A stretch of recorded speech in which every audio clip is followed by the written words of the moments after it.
John. We got a telegram from some lady friend of yours, a Bonnie something or other. Something you ain't telling me? Bonnie McFarland. She's a friend.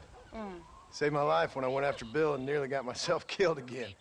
Oh, now you two's in the habit of sending each other letters. How very nice.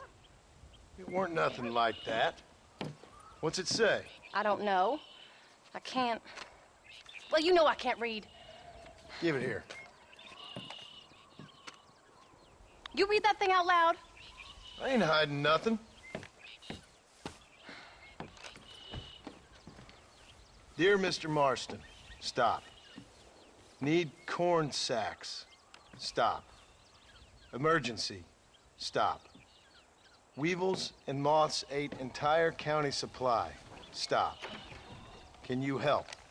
Not exactly the most romantic request now, is it? I guess not. And she saved your life, you say? Yes, ma'am. Well, then you're gonna have to help her and her family out. We've got a plentiful supply of corn sacks over near the silo. About the one thing Uncle didn't manage to have stolen while we was gone. Okay. Hurry back, John.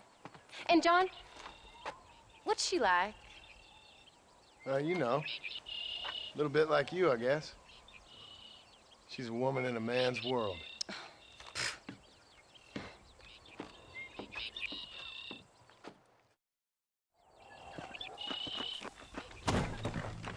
John, wait! Maybe I should meet this McFarland woman. Well, come on, man. Let's get going.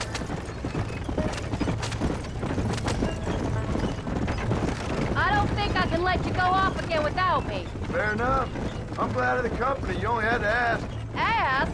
I was waiting for you to ask me. I thought you'd want to keep an eye on the boy. Oh, while you were off cavorting with cowgirls in the next county? I don't think so, John Marston. You only just got home. That Jack has seen enough of me for a lifetime. So, is she married? This Bonnie McFarland? No. What does she look like? I don't know. Pretty normal, I suppose. Normal? What? Normal like me? No. Normal as in 2 eyes, mouth, nose, that kind of normal. Besides, ain't no woman fine as you. A little flattery. Now we're finally getting somewhere. If you find yourself in a hole, the first thing to do is stop digging. Another pearl of wisdom from John Marston. I sure do miss those. I never took you for the jealous type, Abigail. I ain't jealous so much as curious. You heard what she wrote. It's just some corn. She saved my life, and she was decent enough to me, so I owe her this much at least. How did she save your life anyway?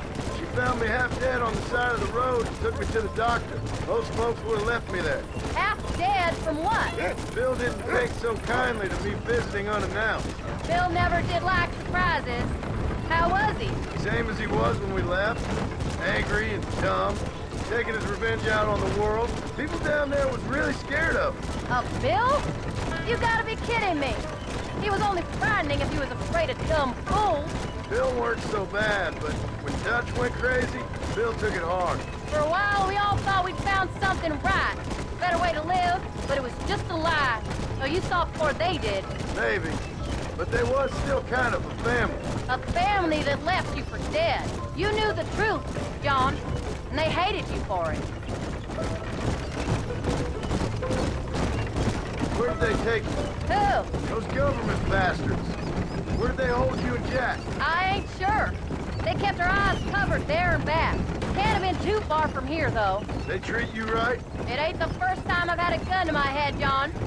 You're forgetting your marriage proposal. Very funny. No, they learned pretty quick what would happen if they laid a finger on me. Sons of bitches. It wasn't them or being there. I didn't care about that. I've been in far worse situations. It was the waiting. I didn't know if you was coming back. Of course I was coming back. You were only supposed to be gone for a couple of days. It took longer than I thought. The only thing Bill and Dutch was ever any good at was not getting caught. I started thinking you'd gone back to them. Crack that whip, John, or we'll never get there. That life's over. I hope you're right. Bill, Javier, Dutch, they're all dead. It don't get more over than that.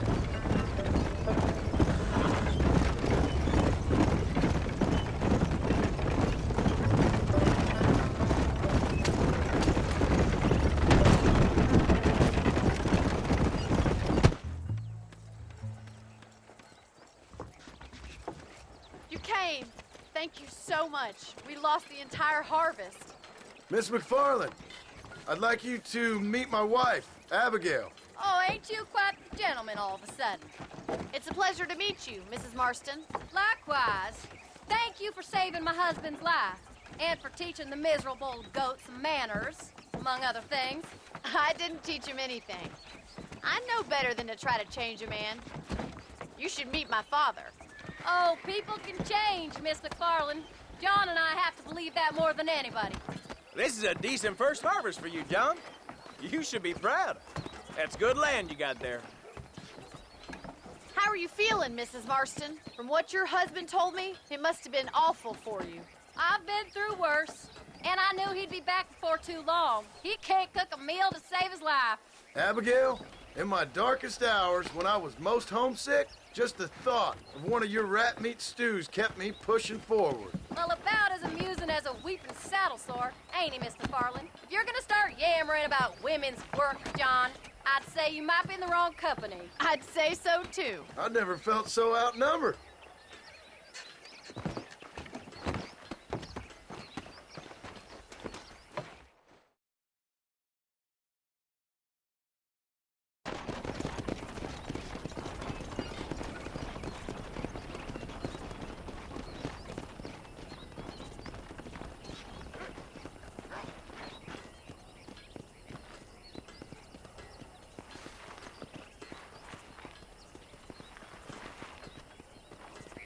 Ma'am?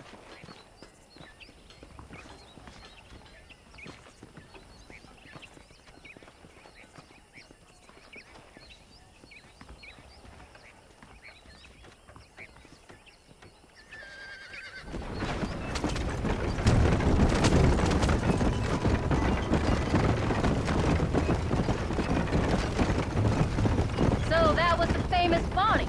That was her, all right. She's pretty. She's normal, like I said. Well, you always wanted to be a rancher. I'd have thought she'd be just your thing. The perfect rancher's wife, if I ever saw one. I already got a rancher's wife. I'm only teasing. I like her, and I'm glad she saved your life. Most of the time, anyways. The McFarlands are good people. She did blush redder than a shepherd's sunset when she saw you, though. I have that effect on women. You've clearly had one too many blows to the head. You ain't wrong about that, Mrs. Marston. That's quite a ranch they got there. That'll be us someday. As soon as we get back on our feet. I don't know, John. How many times can we start again? An outlaw and a working girl. We ain't exactly farmers. We are now. Forget that life. It's over. Do you really believe that? We have to. It's the only way we'll ever have a future. The life we led, that doesn't go away. It's never over. You think those government men are just gonna leave us alone now? The old gang's dead. I did what they asked. And that's it? A life of crime forgiven? We're back together, ain't we? Until they decide you owe them something else. Sometimes I think I was the stupid one for believing I could get out. Maybe Dutch, Bill, and Javier were just being honest with themselves. You ain't perfect, John, and I sure ain't. But you're better than they are, than they were.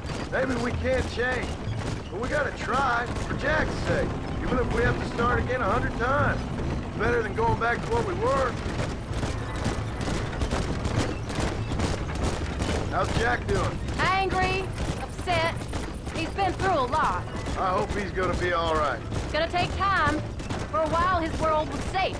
Normal, even. Then it got turned upside down again. He ain't saying much about it. I've tried to talk to him, but how do you explain any of this? What do you say when he asks about Uncle Bill and Uncle Dutch? They were family when he was a little boy. He hides away in those books of his. Wouldn't you? It ain't like the real world's done him many favors. He's just been kidnapped. He grew up with the gang. That's no life for a boy. We did our best to protect him. Come on, John. He saw things no boy should see. Well, now we got a chance to make it right.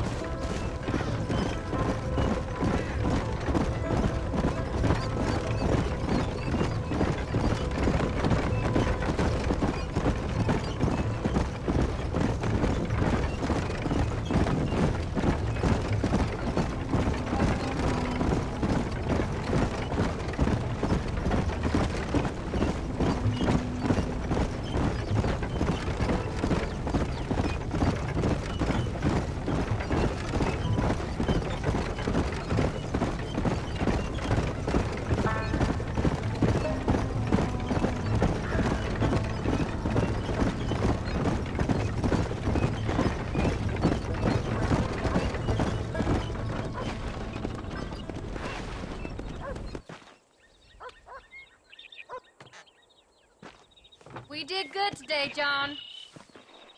I guess I better go fix us something to eat.